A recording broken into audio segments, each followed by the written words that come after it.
Hi, everyone. We are SMRTRADE, and we're really excited to be here with you today. So we know that everyone makes purchasing decisions all the time. I assume you've made a couple today. And we also know that you have a dream, that thing you wish you could save for that just never really seems to happen. Fundamentally, this is about a tension between your rational spending decision-making process and those emotions that just get in the way in the moment. It's a discrepancy between your System 2 thinking and your System 1 thinking, and the fact that we have a present bias for money.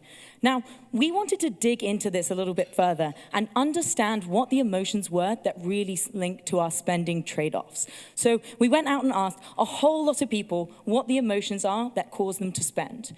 And what we found is that there's a big range. It could be excitement, it could be sadness, but ultimately it's positive and negative emotions.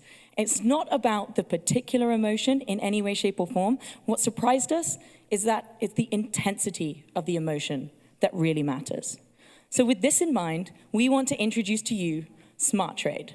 SMRTRADE is a heart rate monitor and machine learning browser plugin that allows you to take control of how your emotions are really manifesting in the moment and how you're making those spending trade-offs.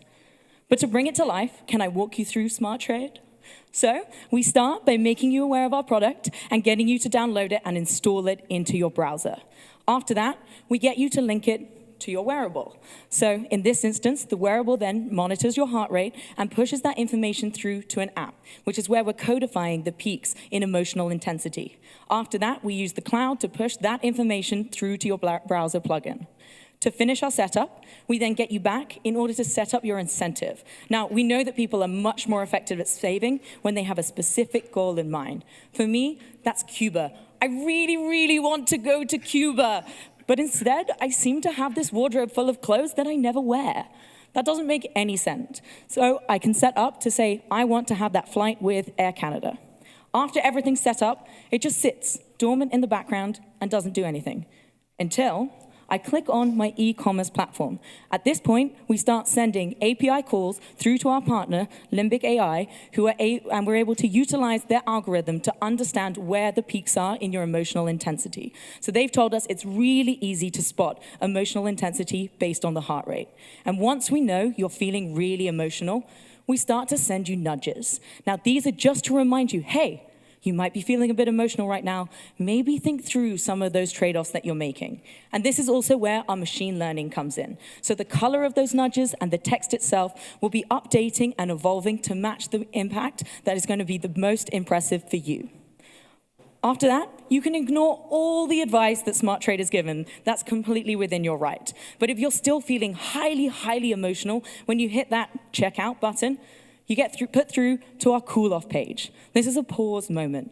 It's a chance to move you from that hot state to the cold state. And again, make you really think about that trade-off that you're making. For me, I get to see Cuba. It's there.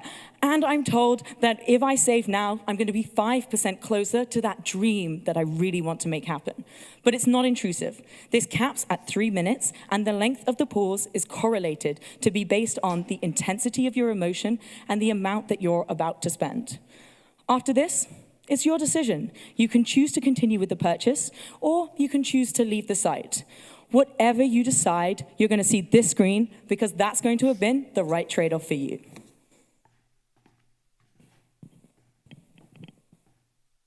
Now, when looking at the competitive landscape, we know there are a lot of options to help with budgeting. For example, how many of you have heard of Mint? Exactly. And Queenie, if any other RBC people out here, well spent. Yes.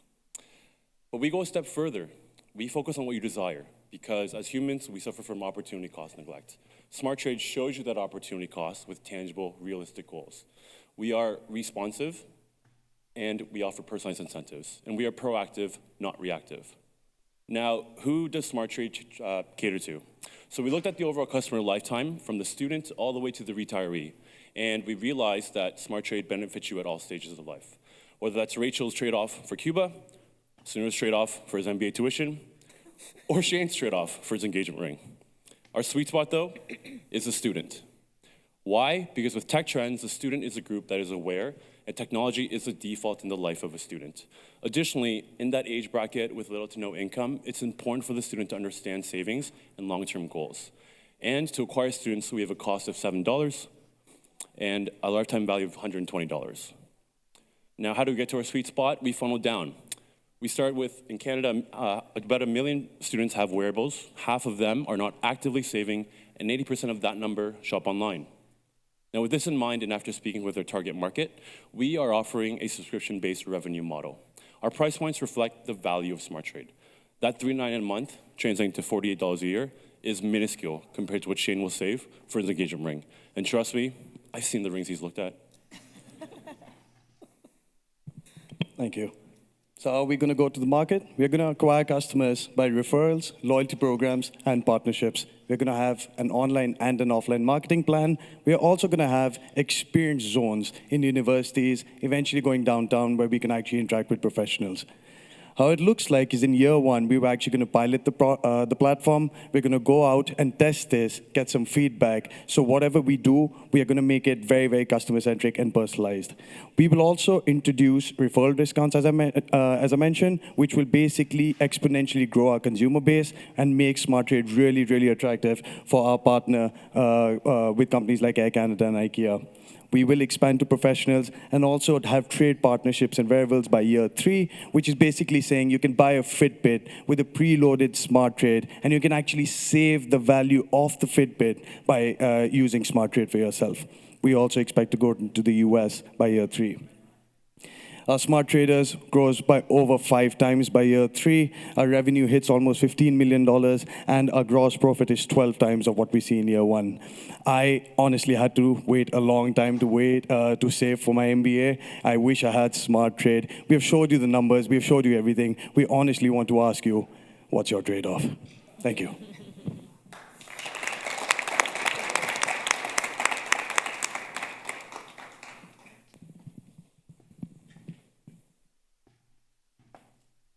Are we blocking the trade-offs? Why budgets? Why not weight loss? Why not everyday decision-making? Like, why this specific use case? We are students, and we are students at Rotman. If you know the tuition, we are almost poor. So spending and the frivolous spending we have is an issue for our budgets. That's why we started with this product. I had a question on your CAC of $7. You guys also mentioned some things like experience zones, et cetera. So I'm just trying to understand and you had an ambitious target for, I think, 81,000 for year 1. So I wanted to just better understand, I guess, that whole piece. So, excuse me.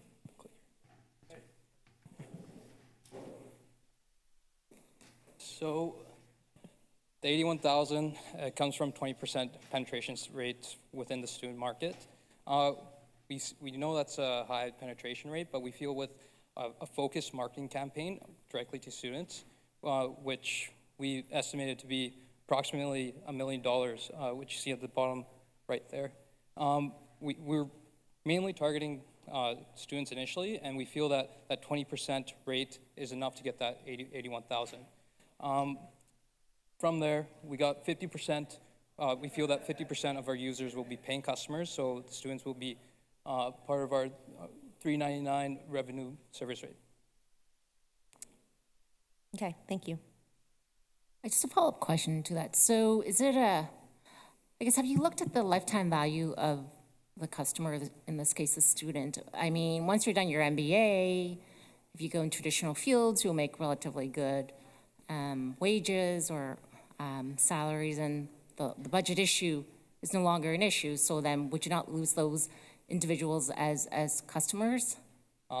Actually, savings a huge epidemic in Canada, and right when you come out of university is when you have to start paying for your tuition, your loan that you use the $100,000 loan that you just got for Rotman. So our second phase is actually going into young professionals, and we're actually, for year 2, we're estimating a 5% of 5% of the young professional market to come and use SMRTRADE, and this will be done through word of mouth from the students within the universities and going into industry.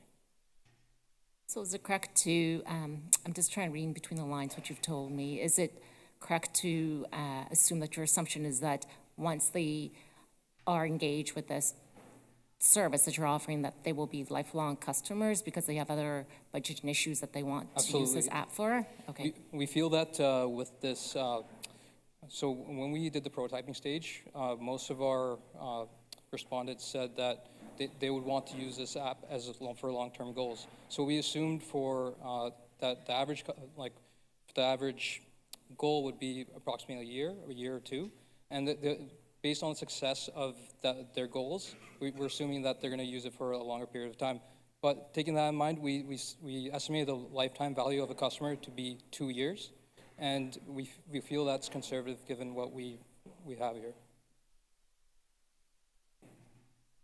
Can you walk me through how you decided to do a pause in terms of nudging? Just because I feel like saving, there's many positive nudges that you can do in terms of rewarding the right behavior as opposed to discouraging the wrong behavior to achieve the same goal.